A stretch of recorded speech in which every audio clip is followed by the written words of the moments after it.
Buen día, mi nombre es Rodolfo Duarte y les voy pues a exponer todo lo que tiene que ver el modelo de ciberseguridad con IA y evaluación en defensa, que es el PURPE-TEAM, para la asignatura de la IA y su impacto en la ciberseguridad. Les voy a compartir una presentación que tiene, digamos, los puntos más relevantes. Como les decía, digamos que el entorno es con IA. La pregunta no es si estamos seguros, sino qué tan preparados estamos para responder. El panorama inicial de Horizon, que es una empresa de servicios de tecnología que tiene presencia global, tiene un enfoque en transformación digital y el uso intensivo de datos.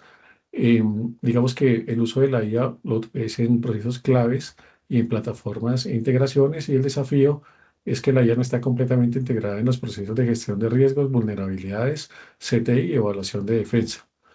Para esto tenemos que revisar las estrategias, los controles y las evaluación de los riesgos. Más allá de eso, la operación con los clientes tenemos que el 80% de los servicios soportados son en plataformas digitales, y en las proyecciones se busca implementar un sistema de gestión que esté alineado con las normas, las principales normas y marcos de referencia. Como objetivo, vamos a identificar y gestionar las brechas de seguridad para garantizar el crecimiento sostenible y anticipar, prevenir y responder a las crisis cibernéticas, asegurando la continuidad del servicio. En cuanto al contexto del problema, podemos ver digamos, esta brecha de control estratégico en la medida que se han ido adoptando chatbots, los asistentes, la priorización, el piloto del rack, y a su vez, pues esto está generando algunos riesgos. Hay un CTI desarticulado, hay unas pruebas defensivas limitadas, y lo que vemos es que los sistemas de IA ya intervienen en las decisiones críticas, pero una falta de gobernanza integral transforma un problema operativo en un riesgo estratégico para la continuidad del negocio. Cada uno de los pilares que podemos ver en el paradigma de la ciberseguridad sistémica, vemos que en cada uno de estos pilares, como techo está la toma de decisiones confiables, y tenemos la cadena de valor, que son las personas, los procesos, los datos y las decisiones. Como marcos está la NIS, la ISO 27000, y queremos pasar de un modelo, la evolución que se dé de un modelo reactivo y técnico a un modelo proactivo, accionable y estratégico. El objetivo no es frenar la adopción, sino asegurar que la IA opere como un habilitador seguro. En cuanto al ciclo integrado de la inteligencia, vemos cada una de estas fases desde con una trazabilidad, pasando del KRI al control, la prueba y la acción. En primer lugar, vemos los riesgos con IA, que son las identificaciones y los tableros, pasando por la vulnerabilidad de la inteligencia de CTI. Y por último, el Purple Team, que es el ejercicio de validación defensiva y de mejora continua. Cada hallazgo técnico debe traducirse en una decisión estratégica para el comité. En cuanto al inventario de activos, para nuestro caso de estudio, encontramos que están los chatbots, los asistentes, el motor de rack, las APIs, el repositorios, el CIEM y la plataforma STI. Cada uno tiene una criticidad, una función y tiene unos riesgos que, digamos, entre los principales está la fuga de datos, la manipulación, un probe injection y la exposición de información.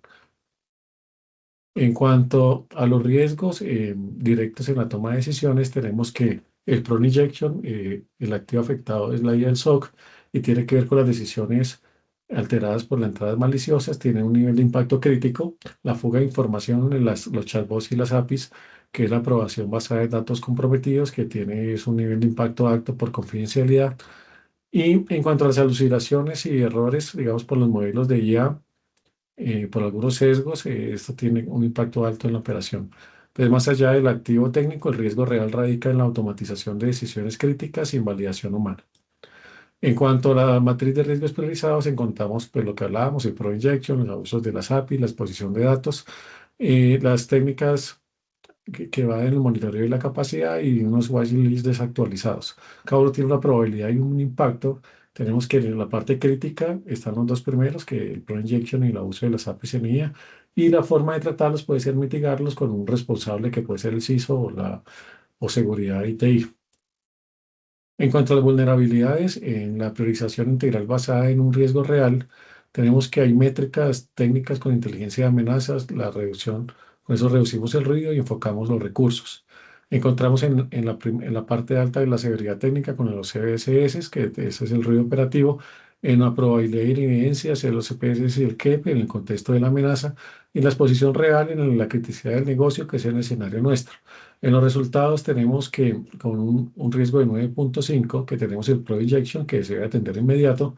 En un score de 10, también atender de inmediato, tenemos la fuga de datos por los chatbots. Y en un riesgo de 4.5, que es para monitorear los sistemas legacy aislados. En cuanto al tablero de KPIs y KRIs, está todos los indicadores en cuanto a riesgos y los indicadores claves.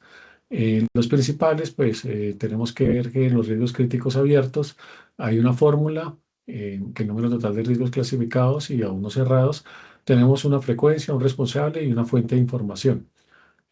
También así está para los demás indicadores como las vulnerabilidades, los tiempos medios de atención, los falsos positivos y las coberturas.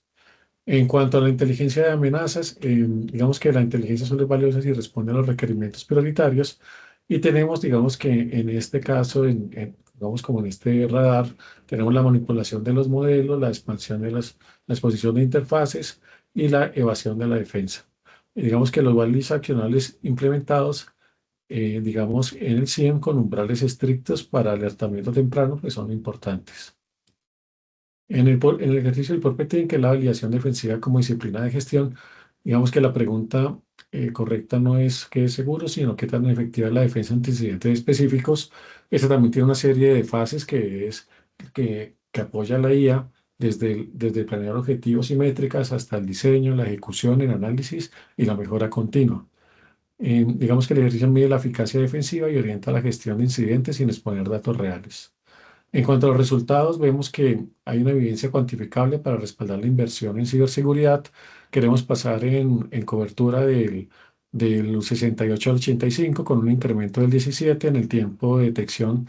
Queremos bajarlo en un 64%, pasando de 42 minutos a 15. Y en algo que es tan relevante como la respuesta, una reducción del 60%, que ya no sea en 5 horas, sino en 2 horas. Y digamos que es importante definir los umbrales porque esto transforma el ejercicio en gestión corporativa y si no hay umbrales, pues no hay decisión. En cuanto a los hallazgos del TRIES para priorización de inversiones, vemos que la clasificación de evidencias para orientar acciones correctivas y estructurales, tenemos en un eje la parte del esfuerzo y en el otro lo que es la reducción del riesgo. En lo que es en un esfuerzo bajo y en una reducción del riesgo alta, tenemos los Q-Wins y también vemos en otra parte intermedia que son ahí unas inversiones estructurales en arquitectura y en automatización.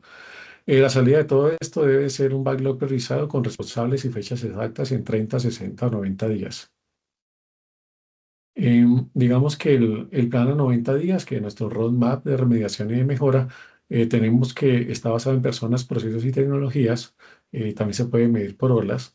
En los 30 días buscamos definir roles, actualizar los playbooks y unos K-wins, que son los tuning de regla y telemetría. Los 60 días, en optimización, buscamos los simulacros, automatización de verificación y cerrar las brechas. A los 90 días buscamos las métricas de fatiga, la reevaluación y el tablero de ejecución de eficacia. El objetivo no es hacer un ejercicio aislado, sino crear una capacidad recurrente y medición defensiva. Esta parte también la podemos ver en cada uno de los trimestres y evaluar durante los 12 meses por cada una de las olas.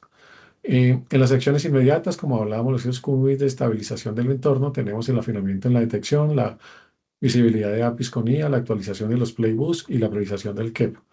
La regla de ejecución es que cada hallazgo tenga un responsable y una fecha y verificación. En los escenarios que evalúa el ejercicio del propio team está la simulación de Pro Injection, son 5 escenarios. El abuso de APIs en IA, la explotación de vulnerabilidad, la evasión del monitoreo y los simulacros. Cada uno tiene un objetivo y un resultado esperado y también pues el riesgo que se está evaluando. Digamos que este es el flujo metodológico del ejercicio para el PUSPE tiene cada una de sus fases desde la colección, la preparación, la ejecución, el mapping y el análisis. El PUSPE tiene integra inteligencia de amenazas, preparación de escenarios, ejecución de simulaciones, el mapeo y el análisis de brechas para apoyar la evaluación de capacidades defensivas. En las métricas, pues era lo que hablábamos en cuanto a la cobertura, el 68, queremos mejorarlo en un 17, el tiempo pasar del 42 a 27 con una disminución en 15 minutos, el tiempo medio de respuesta de 5 a 2 horas, porque actualmente hay una respuesta lenta, los falsos positivos, bajarlos a un 6% para un afinamiento y los escenarios detectados que se cumplan los 5 escenarios para no tener brechas en monitoreo. Eh, Digamos que el Purbetin aplicado al caso de Orisan se orienta a evaluar cobertura, tiempos de respuesta y brechas defensivas. En cuanto al mandato estratégico, tenemos que para el comité de riesgos, de la vulnerabilidad a la resiliencia operativa, encontramos tres puntos importantes, que es el estado actual del riesgo, que poseemos una alta exposición en activos críticos, sin integración con el sistema de gestión de seguridad. Hay una acción requerida en el plan, que es la ejecución del plan de remediación basado en riesgos y fortalecimiento de la detección mental por team. Y por último, los resultados esperados es la disminución de cada una de las métricas que vimos. La solicitud de aprobación para los COMUIs y la asignación del presupuesto para inversiones estructurales es lo que tiene como la prioridad más cercana. Digamos que se realizó un video de revisión y análisis con IA que también voy a compartir como un enlace en los documentos, pero ya en las conclusiones vemos que se puede afirmar que la incorporación de la IA en los procesos organizacionales no solo amplía la capacidad operativa, sino que también introduce nuevas superficies de ataque y se dice que la gestión de riesgo debe evolucionar hacia enfoques más dinámicos. En segundo lugar, el análisis integrado de riesgos, vulnerabilidad y el CTI permite identificar la priorización basada exclusivamente en criterios técnicos es insuficiente, por lo que se deben tener en cuenta otras variables. En tercer lugar, los resultados del ejercicio del forfait evidencian que la organización presenta brechas significativas de defensa, particularmente la capacidad de detección temprana, la cobertura de escenarios de IA y la eficiencia operativa del NOC. Y por último, se concluye que el fortalecimiento de la postura de ciberseguridad no depende únicamente de la implementación de controles, sino de la integración efectiva entre inteligencia, monitoreo y respuesta apoyada en procesos de automatización y evaluación continua. Por último, están las referencias bibliográficas y muchas gracias y hasta una pronta oportunidad.